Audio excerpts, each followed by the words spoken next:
Welcome to steno dictation. Dictation 5 second बाद शुरू होगा।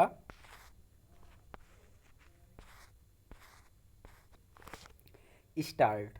2021 में होने वाली जनगणना को लेकर ऐसे संकेत सामने आना ठीक नहीं कि उसमें न केवल देरी होगी बल्कि वह 2027 से पहले संभव नहीं होगी।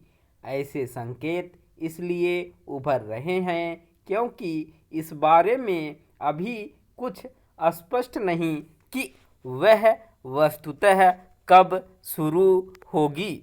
जनगणना में देरी होने की आशंका उभरने का एक कारण यह भी है कि इस बार बजट में उसके लिए कोई प्राविधान नहीं किया गया।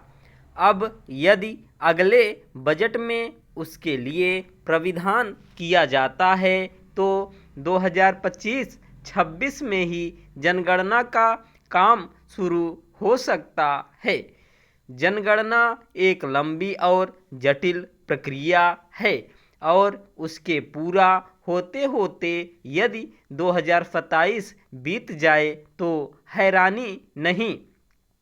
2021 की जनगणना कोविड महामारी के कारण स्थगित की गई थी। यह ठीक ही था। इस भयावह महामारी से जूझते हुए जनगणना संभव नहीं थी, लेकिन उसके समाप्त होने के बाद तो वह सरकार की प्राथमिकता में शामिल होनी ही चाहिए थी। इसकी अनदेखी नहीं की जा सकती कि महामारी के दौर में भी अनेक राज्यों में विधानसभा चुनाव कराए जाते रहे और कई अन्य बड़े आयोजन भी किए जाते रहे। यह सही है कि लोकसभा चुनाव के आसपास जनगणना कराना संभव नहीं था क्योंकि उसमें भी आमतौर पर उन्हीं कर्मचारियों की ड्यूटी लगती है जो जनगणना करते हैं। समझना कठिन है कि यह क्यों नहीं सुनिश्चित किया जा सका कि 2025 में जनगणना का काम हर हाल में शुरू हो सकता। जनगणना में देरी होने का मतलब है सरकारी नीतियों के क्रियान्वयन और योजनाओं के निर्माण में 2011 के आंकड़ों से ही काम चलाने की मजबूरी। ध्यान रहे कि जनगणना के आंकड़ों का उपयोग सरकारों के साथ उद्योग जगत और शोध संस्थाएं भी करती हैं।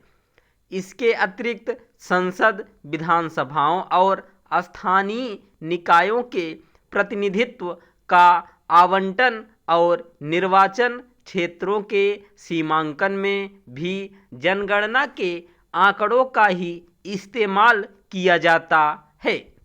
यदि प्रस्तावित जनगणना के आंकड़े सामने आने में देरी होती है तो फिर महिला आरक्षण लागू करने में भी विलंब हो सकता है। संसद और विधानसभाओं में 33% महिला आरक्षण लागू करना तब संभव होगा जब निर्वाचन क्षेत्रों का नए सिरे से परिसीमन होगा और परिसीमन के लिए जनगणना के अद्यतन आंकड़े चाहिए होंगे। जनगणना में देरी से उसका चक्र प्रभावित होने की भी आशंका है क्योंकि अभी यह कहना कठिन है कि 2031 में जनगणना कराने की आवश्यकता समझी जाएगी या नहीं। निःसंदेह मौजूदा सरकार के समक्ष यह दुविधा भी होगी कि जनगणना के साथ जाति गणना कराई जाए या नहीं। जाति गणना की मांग बढ़ती चली जा रही है। और पिछले दिनों तो राष्ट्रीय स्वयंसेवक संघ ने भी उसकी आवश्यकता जता दी। सरकार का जाति गणना पर जो भी फैसला हो, यह मानकर चला जाना चाहिए कि वह ऐसे जतन अवश्य कर रही होगी जिससे जनगणना में अधिक विलंब न होने पाए। स्टॉप।